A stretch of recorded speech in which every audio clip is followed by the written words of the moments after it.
ஒண்ணு தெரிஞ்சிருக்கணும், விசுவாசம் என்றால் என்ன என்பதை நாம் தெரிந்து கொள்ள வேண்டும். விசுவாசம் என்னன்னு புரியுதுங்களா? It's not element. கிருபை, கிருபையும் அவருடைய இரக்கமும் வார்த்தை தாங்க எலிமெண்ட்.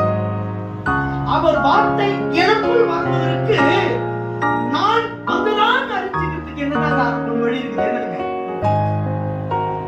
விசுவாசம் என்றால் என்ன? எல்லாரும் விசுவாசியா? ஆமா விசுவாசி. விசுவாசம் தெரியுமா? தெரியும். என்னது? நம்புறது.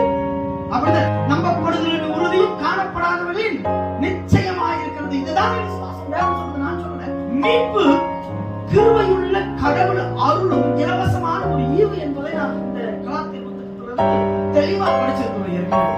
மீட்பாகிய ஈவை நாம் விசுவாசத்தின் மூலமாக மட்டுமே பெற்றுக்கொள்ள